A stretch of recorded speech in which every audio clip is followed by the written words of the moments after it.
정부가 설 연휴를 지나서 오는 30일부터 실내 마스크 의무를 조정하겠다고 오늘 공식 발표했습니다. 그때부터는 특정 장소를 제외한 다른 곳에서는 실내에서도 마스크를 꼭 쓰진 않아도 됩니다. 그리고 오늘 아침 서울 구룡마을에서 불이 나서 주민 500여 명이 대피하는 사고가 있었죠. 저도 안전 문자를 많이 받았는데 다행히 인명 피해는 없었습니다. 다만 반복되는 재해에 주민들은 지쳐가고 있다고 합니다. 관련 소식을 유한울 체커가 정리했습니다. 네, 5시 하면 다정해 정의원들의 뉴스 큐레이터 울체커입니다. 일찌감치 귀성길에 올라 다정해보시는 우리 정의원님들도 있을 것 같은데요. 설 연휴 전 마지막 뉴스픽5 바로 들어갑니다. 네, 오늘 준비한 소식은요. 840일 또 찾아온 화마, 삭제 아닌 제한, 골프 수행, 음마개별 지다로 잡아봤습니다. 첫 번째 픽, 오늘은 840이라는 숫자로 시작해보겠습니다. 정의원님들은 840, 이 숫자 보면 특별히 떠오르는 게 있나요? 제가 이 숫자를 들고 온 이유, 먼저 2020년 10월 13일로 거슬러 올라갑니다. 불특정 다수가 이용함으로써 감염 확산의 우려가 있는 대중교통, 집회나 시위장, 감염 취약계층이 많은 의료기관과 요양시설, 주야간 보호시설 등에서는 거리 두기 단계의 구분 없이 마스크 착용이 의무화됩니다. 네, 바로 이날부터 전국 차원의 실내 마스크 의무가 시작됐습니다. 그리고 다음 주목해야 할 날짜는 2023년 1월 30일, 앞으로 열흘 뒤인데요. 실내 마스크 착용 의무 조정은 설 연휴가 지난 후인 1월 30일 월요일부터 시행하겠습니다. 조정이 시행되면 실내 마스크 착용 의무는 일부 시설을 제외하고 권고로 전환됩니다. 네, 바로 실내 마스크 의무가 사라지는 날입니다. 무려 840일 만에 해제인데요. 이 반가운 소식, 코로나 환자가 국내에서 처음 발생한 지 만 3년이 되는 오늘 발표됐습니다. 더 정확히는 실내 마스크를 의무에서 권고로 조정하는 겁니다. 여기에 따라 실내 마스크를 안 썼을 때 부과됐던 과태료 10만 원도 사라집니다. 물론 고위험군을 보호하기 위해 계속 써야 하는 곳들은 있습니다. 대중교통수단, 그리고 요양병원과 기관, 그리고 장애인 복지시설 등 감염 취약시설입니다. 의료기관과 약국도 마찬가지고요. 그리고 대중교통은 아니지만 택시에서도 써야 합니다. 네, 택시는 이렇게 아주 다수가 이렇게 한꺼번에 모이는 상황은 아니지만 일단 환기가 잘 되지 않는 산밀 환경에 속한다고 저희가 분류하고 있고 그래서 다른 대중교통수단과 함께 마스크 착용 의무를 유지하기로 그렇게 결정을 했습니다. 정부가 실내 마스크 의무 조정을 결정한 이유, 이 마련해둔 4개 지표 중 3개 지표를 충족하면서 겨울철 재유행이 안정세에 접어들었다는 판단 때문입니다. 그리고 중국발 코로나 유입도 이제 한 곱이 넘은 것으로 당국은 보고 있습니다. 지난 12월 결정한 실내 마스크 착용 의무 조정 지표 4가지 중 환자 발생 안정화, 위중증 사망 발생 감소, 안정적 의료 대응 역량의 3가지가 충족되었고 대외 위험 요인도 충분히 관리 가능한 수준으로 판단하였습니다. 이러한 진전은 국민 여러분들의 인내와 각 단체, 의료진의 협조가 있었기에 가능했습니다. 국민 여러분들께 감사드립니다. 네, 충족하지 못한 마지막 지표, 동절기 추가 접종률인데요. 이것도 감염 취약시설 입소자와 동사자, 그리고 고령자의 접종률 기준을 각각 60%, 50%로 두고 있습니다. 오늘 0시 기준 감염 취약시설은 62.1%로 달성했지만 60세 이상 고령층 34.5%로 아직 갈 길이 먼 상태입니다. 이 고령층은 코로나에 걸리면 병이 악화하거나 사망할 가능성이 높다는 사실, 이 코로나 3년 겪으면서 이제 많은 분들이 아시는 사실이죠. 설 연휴까지 앞둔 이때 접종은 꼭 필요해 보입니다. 해제를 하더라도 우려할 정도로 늘지는 않겠지만 그래도 그 느는 와중에서 피해를 보는 것은 고위험군이다라는 말씀을 다시 한번 강조를 드리고 그런 분들은 지금이라도 늦지 않았습니다. 빨리 계량 백신 접종을 해주시고요. 네, 바로 이 설 연휴 기간임을 감안해서 사실 지금 당장 풀어도 이상하지 않을 실내 마스크 의무를 연휴 뒤까지 연장해둔 건데요. 실제 이번 설 연휴 이동량은 지난해보다 늘어날 것으로 보입니다. 코로나 이후 사회적 거리두기가 없는 첫 연휴인데다가요. 너무나도 아쉬운 소식이지만 작년보다 연휴 기간이 하루 짧기도 합니다. 따라서 하루 평균 이동량 지난해보다 22.7% 늘고 매일 530만 명 정도가 이동할 걸로 정부는 내다보고 있습니다. 지난해 설 연휴를 거치면서 주간 일평균 확진자가 크게 증가한 바 있습니다. 여기에 실내 마스크 착용 의무 완화가 더해지면 일시적으로 확진자가 증가할 가능성이 있습니다. 방역당국과 지자체는 경각심을 가지고 의료 대응에 빈틈이 없도록 미리 살피고 대비해 주시기 바랍니다.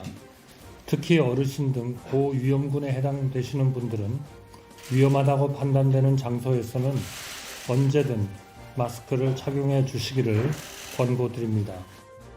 그동안 우리 모두 마스크를 사러 이렇게 약국이나 마트 앞에 길게 줄도 서봤고요. 또 원래 2m 안에 사람이 없을 경우 안 써도 됐던 마스크가 항상 써야 하는 걸로 바뀌면서 많이 갑갑해하기도 했습니다.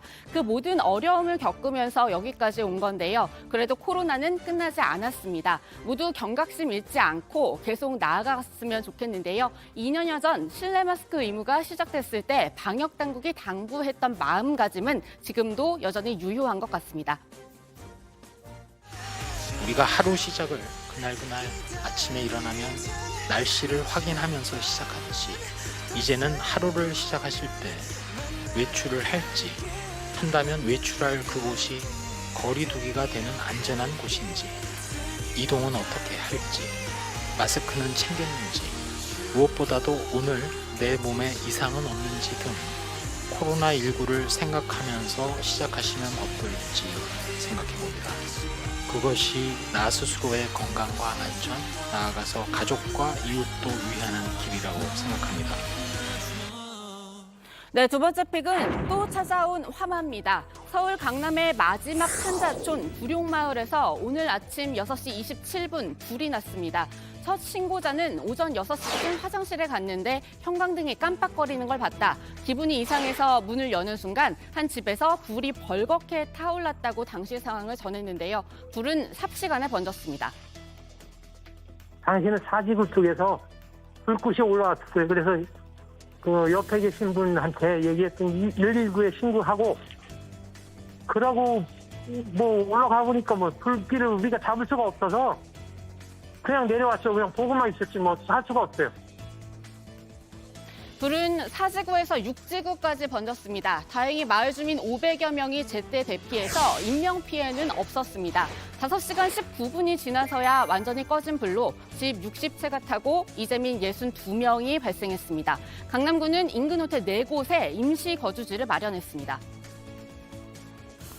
연소가 인근 그 마을로 확대됨에 따라 07시 26분에 대응 2단계로 상향 발령되었으며 7시 39분에 산림청 헬기를 추가 요청하였습니다. 인원은 소방 197명, 구청 300명, 경찰 320명, 군부대 100명 등 총 918명을 동원하였습니다. 네, 당시의 긴박함이 이 브리핑 내용을 통해서도 느껴지는데요. 구룡마을 아까 말씀드린 것처럼 서울 강남의 마지막 판자촌입니다. 1988년 서울 올림픽을 준비하던 당국이 도시 미관을 해친다면서 이 개포동 일대 무허가 주택을 철거했는데요. 그때 이주한 주민들이 만든 마을입니다. 저도 직접 가본 적이 있지만 이 비닐과 나무 판자를 덧댄 만든 가건물, 이 판잣집이 다닥다닥 붙어 있는데요. 전문가들은 바로 이 건물들 때문에 화재에 취약하다고 지적합니다. 그래서 오늘 정치권이 이 화재 현장을 방문했을 때는 이런 주민들의 고성도 터져나왔습니다.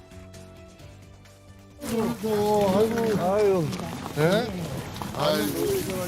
합심협력해서 잘 극복하도록 할 테니까 이거는 힘내세요, 어머니. 그래서 아무튼 여기 방을 배정해 드릴 테니까 일단 뭐 왔다 갔다 하셔도 좋고 그러니까 그거 편하게 하십시오. 근데 우리 여기 이재민들 지금 숙소를 호텔로 다 마련하고 있죠. 예. 그래서 따뜻하게 우리 설 명절 좀 나실 수 있도록 좀 이렇게 조치를 취해 주시면 좋겠어요. 네.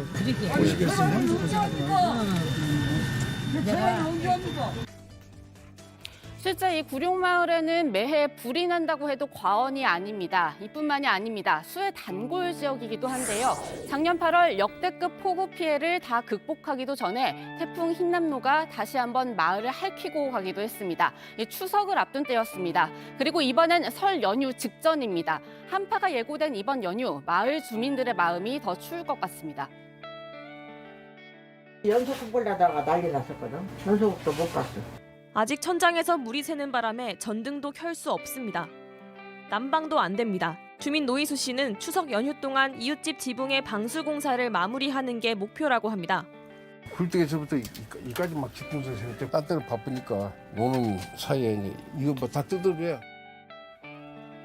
네, 세 번째 픽은 삭제 아닌 제한입니다. 서해 공무원 피격 사건을 은폐 조작한 혐의로 재판에 넘겨졌죠. 서훈, 박지원, 서욱, 이 문재인 정권 안보라인 3인방에 대한 재판이 오늘 시작됐습니다.